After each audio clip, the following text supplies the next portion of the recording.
welcome back to the Ask Johnny channel. Today we continue our hard-hitting series on mysterious Peru, and we're going to head to one of the most mysterious places of all, Puma Punku.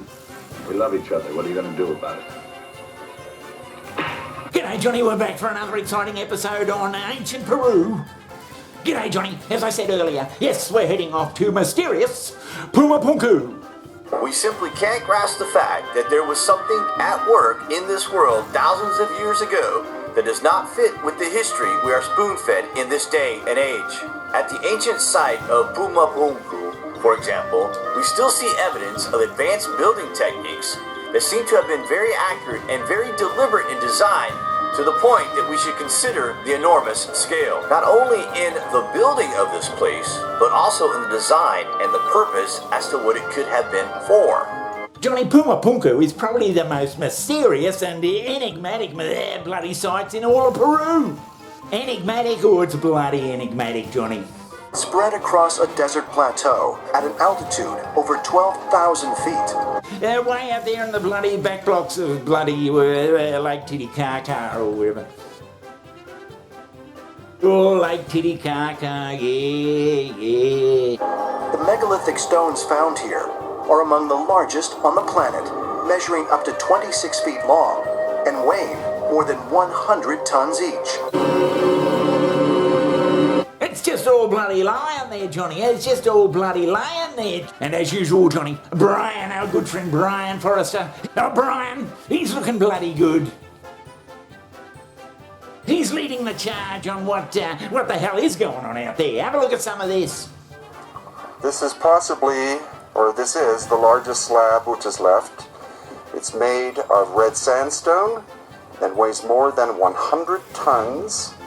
The location of the quarry is 8 miles over those mountains.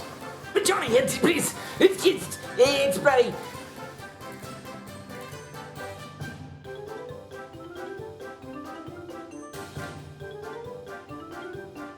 And these are some of the famous, H blocks. 4 located here, and 2 located there, and 2 more located here. So there are 9 H blocks in total. It's quite possible that there may have been a few more, but unlikely many more, because the H block is a weird shape. It's an astonishing piece of work, and how anyone could think that primitive human beings could have done this. In Puma Punku, the stone seems vitrified too. It is so smooth, it's as if you touch a bathroom mirror. That's how perfect it is. The so-called H blocks are in fact shaped like dovetails, where there were clear deviations in the width between the front and the back. And possibly they held something in place. The question is, what? The great mystery about Puma Punku is that the local people, the Aymara, have only lived there for 900 years. So they have no idea of who made Puma Punku and when. The Inca also didn't know. No one, in fact, on Earth knows who built Puma Punku and how far back in time it was first constructed. That's the great mystery. And they reckon some of these bloody H blocks things, they're bloody magnetic. Strange animal magnetism that drives women to do things hidden deep within their subconscious. Yeah, magnetic, how the fucking hell does that happen? I mean, it's just bloody rock. And this block also affects the magnetic compass, this particular block. Oh, really? This one? Yes, this one. Yes. We can show that the needle moves differently in the sides of this piece. Right. So Tony's right with his measuring. The needle is pointing north. Yeah.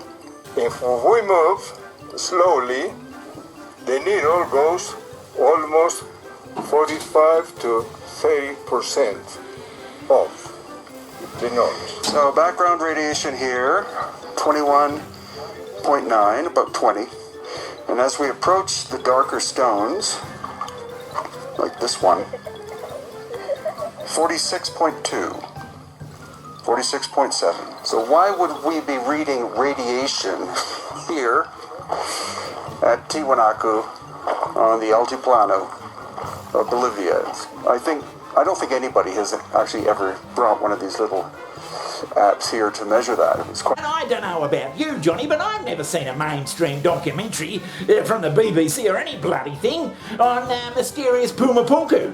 Johnny, are you trying to tell me and all the thousands of viewers out there that the bloody mainstream scientists haven't got a clue how they made it? They just seem to ignore it. Oh, we're not making a documentary on that. Yeah, we can't do it. Well, you can knock me down with a bloody feather. I mean, what's going on there? Or it is still pristinely flat. And when I say flat, excuse me, I mean extremely flat. As in almost laser flat.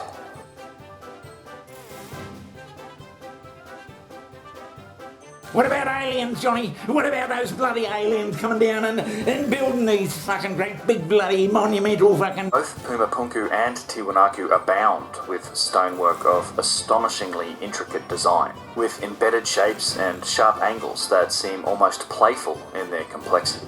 These designs have been carved almost everywhere you look into the precise and clinically flat surfaces of the grey volcanic andesite blocks that have been broken and tumbled around in disarray all over the site. Could have come down and bloody with their super rays and built this bloody great big fucking thing. In a future video, I'm going to dedicate some time to investigate the proposals that the site shows evidence of geopolymer use in its construction, and that the andesite blocks may be a form of poured or moulded concrete. Some sort of concrete? Well, that opens up a whole new bloody vein of inquiry, Johnny. You see the sheer size of some of these red sandstone slabs. All the ancient sites we can find around the world, I think that Puma Punku is the only one that was actually built by extraterrestrials. And perhaps these extraterrestrials... Or aliens. And I certainly don't think it was aliens. What about the Pope, Johnny? The Pope might know something about it. No, I'm not asking the bloody Pope about Puma Punku, Johnny. That's bloody ridiculous. Jesus. I don't see any bloody documentaries from mainstream science on any of this bloody stuff, Johnny. What did you think of that? Puma Punku. It certainly is a mysterious place. Tune in next time for another edition of Mysterious Peru.